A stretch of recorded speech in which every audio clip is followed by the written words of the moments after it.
Hey, I'm Weekend Gabe, and you're checking out Weekend at Gabe's, and thanks for checking out this latest episode. While you're here, also follow us on these social medias at Weekend Gabe, at Weekend at Gabe's, and also at The Real Sam Crane. Thanks for checking us out. But right now, the rapping bastard, the guy who needs no introductions, the guy who drops more albums than you can handle. The weight of the world is on his shoulders. He carries the city wherever he goes. VIc Spencer joining us right now on Weekend at Gabe. How are you? Oh, Got some audio technical difficulties. Let's see. What it do? What it do? oh, Oh, there there we you go. We got him. We got him. Yo, Vic, how are you, man? I'm well, man. How you guys doing, man? We're great. Living. I'm curious to know what's behind you right now. What are you packing in them shoe boxes? Is it something exclusive?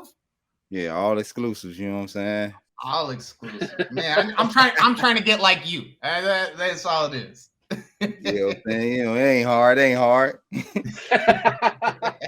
I need to know how you do it because you got kids like I do, and I'm broke, so I don't know how you're doing it. So you might need a slide. Maybe I'm doing this parenting, adulting thing wrong. I need to do it the Vic Spencer way. I don't know. I keep them clean. They tens. I keep them clean though. You know what I'm saying? Man, thank you so much for joining us. Happy New Year. How was your New Year? How'd you celebrate bringing in 2022? I celebrated at my brother's crib. He stay out in Glenwood. Went out there. Me and my wife and kids went out there celebrate with his wife and kids. You know what I'm saying? I drunk some of the Raekwon wine, and you know what I'm saying. How was the Raekwon wine? Can we get we get a review?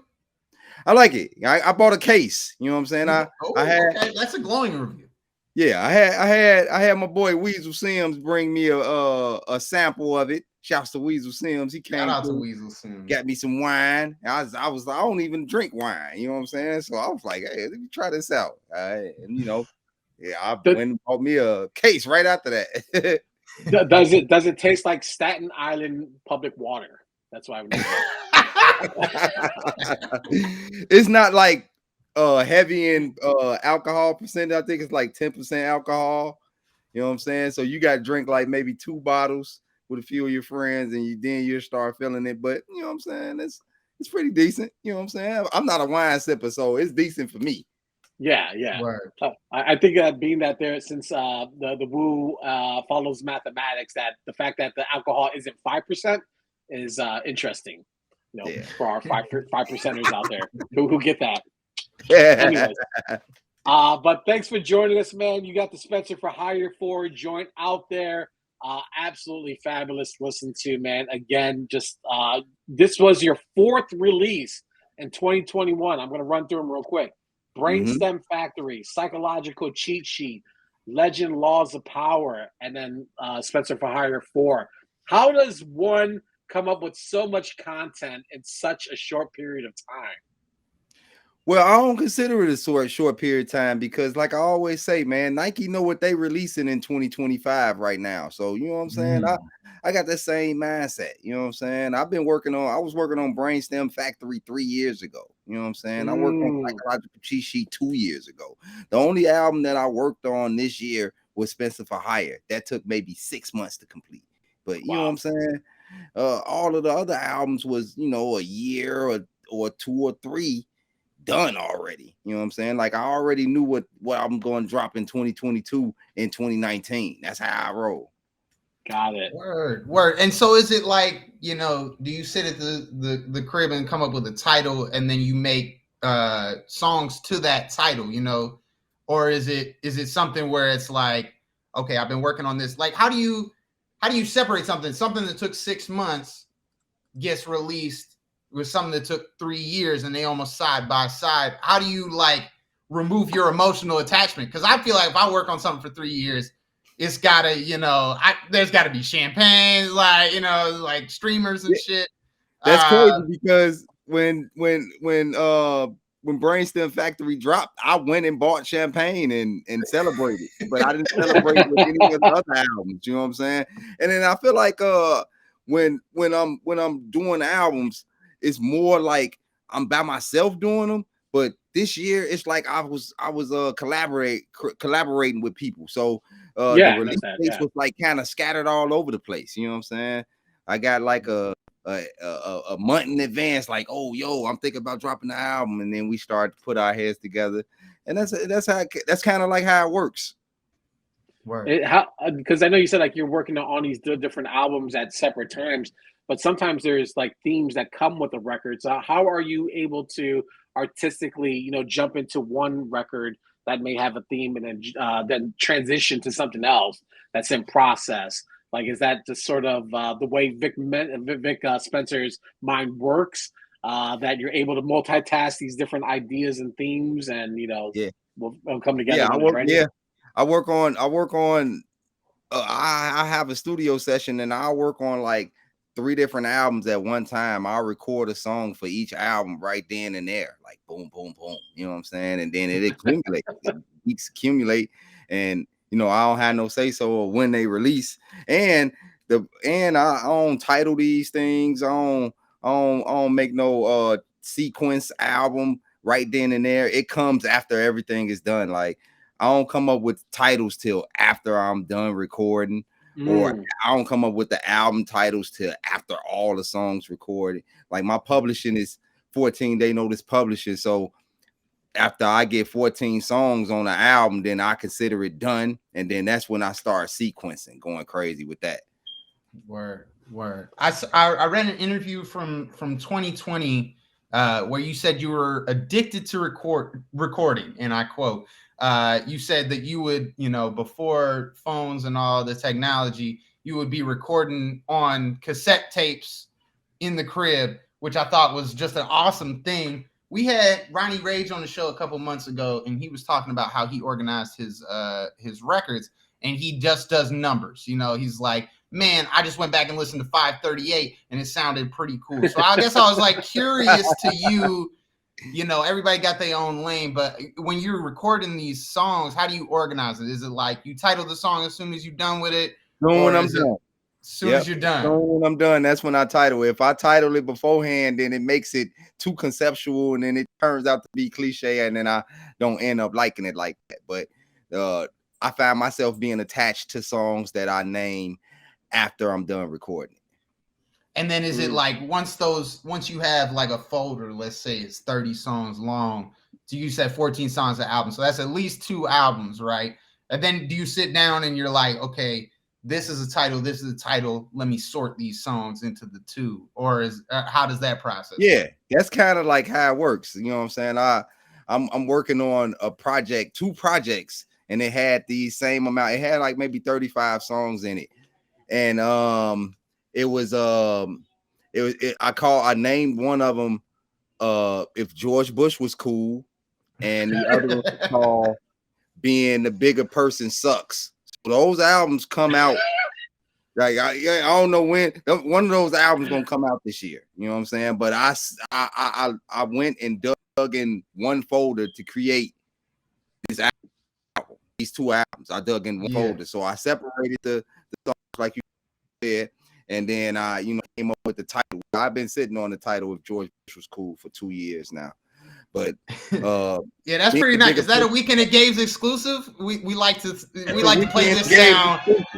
A lot of people, a lot of like the inside people know what's going on. You know what I'm saying? A lot of the inside guys know If George Bush Was Cool poster Ben came out, but you know what I'm saying? This is a Gabe's exclusive Weekend at Gabe. Let's go. That's what I'm talking about.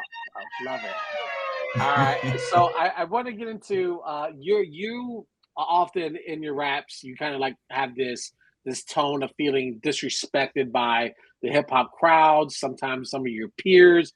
You boasted that you're the best. You feel like you're the best rapper in Chicago. But I was doing a little bit of research for tonight's show, right? And a lot of your work ends up in people's top 10 top releases.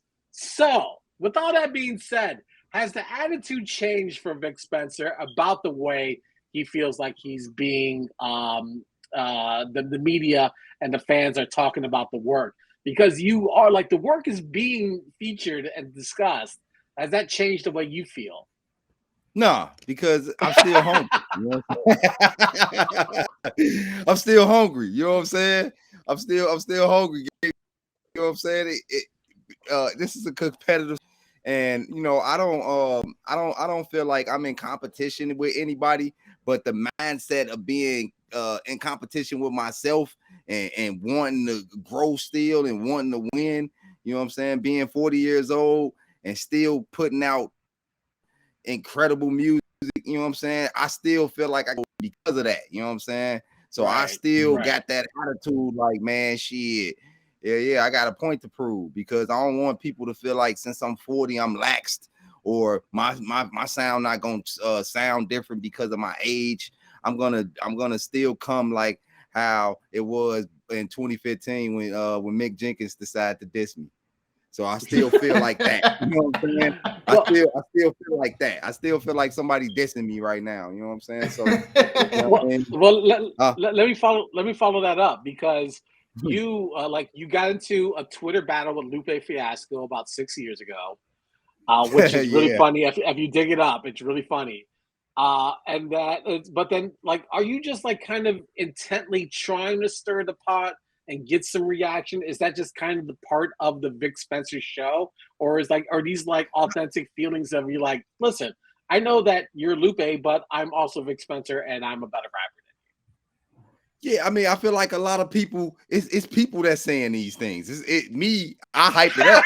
So people say like, man, VIc Spencer should battle rap Lupe. You know what I'm saying? And I'll be right there hyping them up. And I'm not going to say, yeah, Lupe's going to beat my ass. No, it's not going to. Nobody's going to beat me. You know what I'm saying? So I'm going to go hard just like that. Like, you know what I'm saying?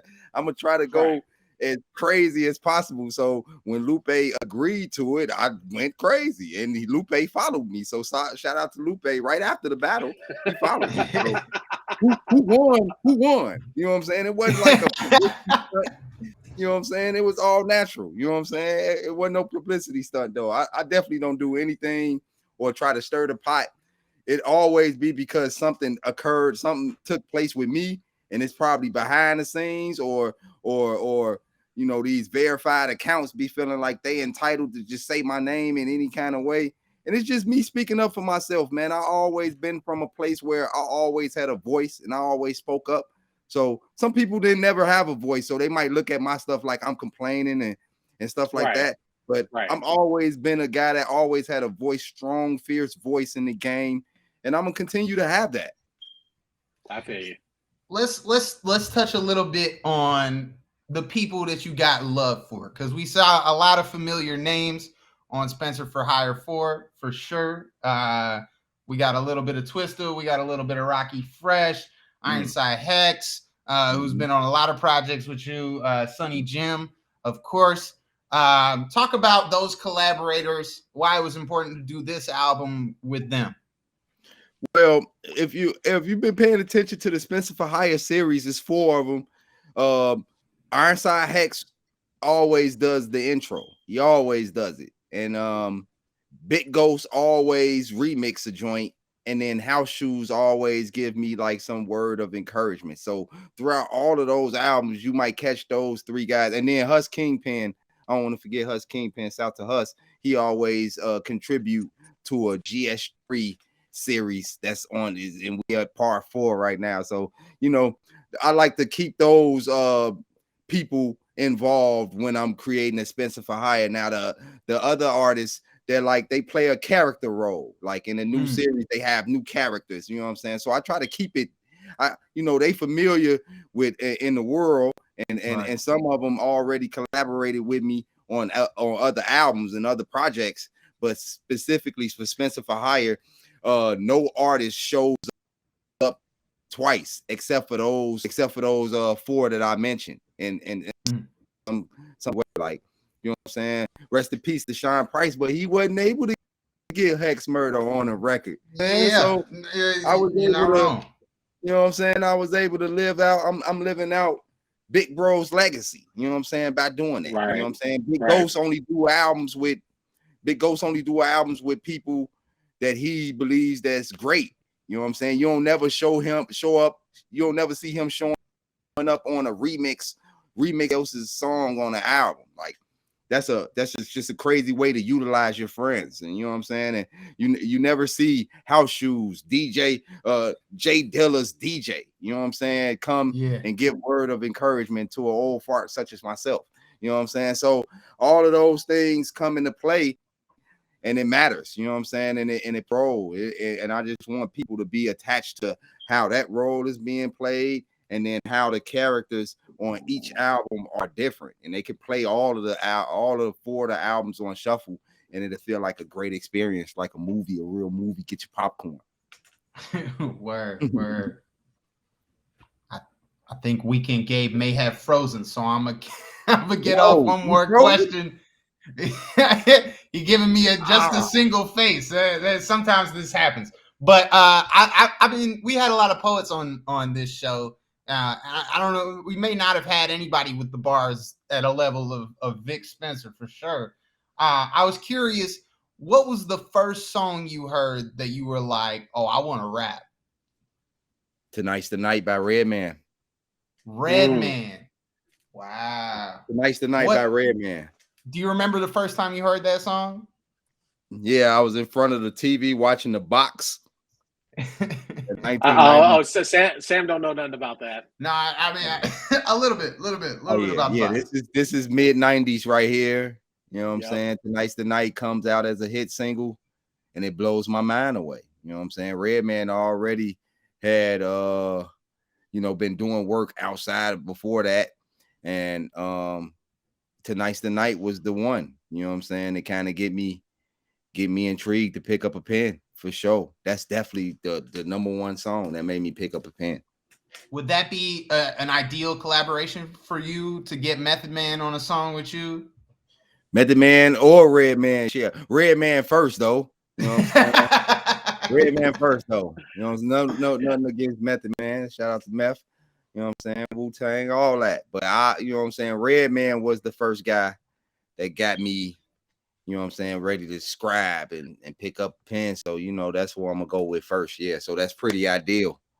Word. I had a couple of quick questions, but I wanted you to talk a little bit about the work you do with students. I know you work inside of a CPS building. I think like a truant officer. I don't know. You want to explain exactly what the role is? Yeah, I'm a youth advocate. You know what I'm saying? I ain't no truant officer, because I'm always, truant officer try to find them wrong with the kid. If kid get wrong, I'm the angel on the corner, like, man, we're gonna get through this. You know what I'm saying? So I'm more like a big brother in the situation. You know, non-for-profit program called Youth Advocate Program, and I work out of 4 different schools right now. Marshall High School out west, High Park High School in the South Shore area. I work in all the schools I'm forgetting. CVS. Yeah, I've worked so many schools. CVS and formerly Harper, that just closed last semester. They got the new building going up, right? Inglewood STEM, and I'm in Inglewood STEM. Inglewood STEM got the new That's right. Yeah. Building. Yeah. Yeah. We got the new school. That's good. I got one. I got one really fun question. But Sam, do you have anything else you want to get into? I just I'm a huge Earl Sweatshirt fan, so I seen you hopped on a Earl Sweatshirt beat a long time ago. I just wanted to know about that experience, because I'm a huge fan, and y'all got similar sounds. You doing your homework. Hey, that's what we do here on this show. That's I like that. I did. That was a while ago. That was shout out to my homie Denmark Vesey, my homie Quinn. You know what I'm saying? He's like, man, yo, I'm getting some work done in the studio. This is my homie. You know what I'm saying? I'm always down to be in the studio with the homies. You know what I'm saying? Denmark hit me up like, yo, I'm about to be in the studio with Quinn. We about to rap over Earl beat. And I think by the time he said Earl beat, I was already in the car on my way to Classic Studio to record my verse. You know what I'm saying? And it was beautiful. You know what I'm saying? That was one of those historical moments for me. You know what I'm saying? I tried to body the beat. You know what I'm saying? Because I knew that Earl Sweatshirt was gonna have his ear on it, and he actually liked my verse. So there, you know what I'm saying? Shout outs to Earl Sweatshirt. Shout outs to Denmark for having me. Thank you. You know what I'm saying? He always been a real solid person with me when it comes to this underground hip hop shit. Right. All right. Last question before we get you out of here, Vic. You told a story to 24 Hip Hop that while on vacation with your wife and children heading to Atlanta, you abandoned them to go see West Side Gun an hour away. One, do you feel bad about that? And two, how did you make that up with your wife? Well, I don't feel bad about it. My wife gave me permission. You know what I'm saying? You know what I'm saying? My wife gave me permission to do it. So, you know, I made it up to her. We had a nice dinner. You know what I'm saying? The dinner ran in your pockets just a little bit. I mean, we was out there with visiting my sister. You know what I'm saying? And I actually forgot West Side Gun lived in Atlanta. You know what I'm saying? At that time, and I was like, man, you know what, bro, do live here. Let me reach out to him. You know what I'm saying? He was like, hey, man, Vic got pull up on me. And sure enough, you know what I'm saying? So when I got off the phone with him, I looked over to my wife, like, you know, man, West Side Gun, you know, invited me to his crib. Like, man, can I sleep? He was like, yeah, go ahead. It was fairly late in the day, so you know what I'm saying, we really ain't had nothing planned. And she knows that every time we go on a trip together, I'm having some kind of hip hop in it. You know what I'm saying? It's not gonna, it's not gonna go away. So she's like, if you can't beat them, join them. And she let me go. And I was very thankful and grateful for that. All right. Sounds good. This seems like you didn't get in too much trouble for that. She gave me permission. There you go. Spencer for Hire 4 is the new release from our guest tonight on Weekend at Gabe's, VIc Spencer. Vic, thank you so much for joining us. There's so much stuff we didn't get a chance to get into, but hopefully we'll have you back later on this year with 1 or 3 of your releases to talk about. Hey, when that George Bush one drops, I need that. I need that interview for sure. Anytime you guys need me, I'm here for you, Gabe. You know I got you. All right, sounds good. VIc Spencer here tonight on Weekend at Gabe's. Have a good night. Good night, my boy. Peace. Shout out to VIc Spencer, man. He's always fun to be around. He's just a really good, has a really good vibe and energy about him that I really appreciate. Definitely, man. Definitely good vibes. That's what it is. You wouldn't get that from listening to his music. I was like, man, this guy might be tough. You know, it might be a little hard for him to get a laugh out of him. But you know, I think we understood the assignment, is what the kids say. Weekend Game. A lot of gunplay in his records, but no gunplay on this interview. So there you go. But we all win. Hey, I'm Weekend Gabe. Thanks for checking out this latest episode of Weekend at Gabe's. Click on any of the links swirling around my head, and also hit the subscribe button while you're here. Thanks for checking out us here on YouTube.